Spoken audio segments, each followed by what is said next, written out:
നമ്മളെ ജിമ്മം വന്ന് വൃത്തിയാക്കാണ്ട് പോണ്.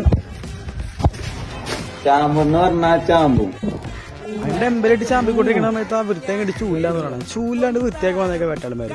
അങ്ങനെ ചൂലെടുക്കാൻ വേണ്ടി ദർശനമായിട്ട് നേരെ ദർശനം വീട്ടിൽ കൂടെ പരിപാടി കേട്ടോ. ബാഗുണ്ട് ബാഗ്, ഏതാണ് ബാഗ്? ഇത്ര വണ്ടി ഹെൽമെറ്റ് കൊടുത്തു നോക്കിയപ്പോ ചാവില്ല. ചാവി തരാൻ വേണ്ടി കാർ വിളിച്ചപ്പോ ചെക്കൻ്റെ ഒരു വരവ് വേണ്ട സ്പീഡിലെത്തി പിന്നെ മാമിന്റെ മോനെ വിചാരം. നമ്മളെന്തിന് ഇത് നോക്കണേ? വണ്ടി ചാവി വാങ്ങിട്ട് വണ്ടി സ്റ്റാർട്ടാക്കി നേരെ ദർശനമായിട്ട് സ്വന്തം പറഞ്ഞിട്ട് നേരെ വിട്ടു. അങ്ങനെ പോണ സമയത്ത് എന്റെ കുറച്ച് ക്രിയേറ്റിവിറ്റി ഉണ്ട് കണ്ടോക്ക്. ആ ബാക്കിൽ വല പോലിരിക്കണ ദർശൻ വണ്ടി കൊണ്ടിരിക്കുമ്പോട്ടെ കുറഞ്ഞ അവരെടുക്കുന്നത് നിലത്ത് നശിച്ചാലും എടുക്കാൻ സമ്മതിക്കില്ല. ഇപ്പൊ ദർശന്റെ വീട്ടിലേക്ക് മെയിൻ ആയിട്ട് വരാൻ കാണുന്നത് കുറച്ച് നാളേക്ക് അവിടെ ശത്രുണ്ട്. ബേക്കാണട്ടാ വേട്ടാവളിയാൻ കുറച്ച് നാളായിട്ട് എന്നെ ചാമ്പുള്ള പരിപാടിയാ. എനിക്ക് നേരലാണ്ടേ പോയി എല്ലാം കാണിച്ചിട്ടായിരുന്നു. നോക്കിയാ നമുക്ക് ശരിക്കും നേരല്ല. ദർശന്റെ വീട്ടിലേക്ക് ചൂട് തപ്പിക്കൊണ്ടിരിക്കുമ്പോൾ ദീപത്തിന്റെ തള്ളിട്ടാക്കി പെട്ടെന്ന് നിർത്തി. ഞാൻ പേടിച്ചു. അയ്യോ നമുക്ക് നേരല്ല തള്ളിയാക്കാൻ സമയമില്ല. പോട്ടെ. അങ്ങനെ രോഗിനെ കയറ്റി പോണ മതി ദർശനം എടുക്കാൻ പറഞ്ഞിട്ടാ. മനഃപൂർവ്വം എന്നാവാൻ പറയണേ. നമ്മളങ്ങനെ ചെയ്യോ? ബാങ്കാറാ അവിടുന്ന് വീട്ടിലോട്ട് കൈ ഫുൾ സ്റ്റോറേജ് ഇല്ലട്ടാ. ഇത് നമ്മൾ സുക്കൂട്ടാ. പോണ പോക്കോക്ക് ഡോണെന്ന് വിചാരം.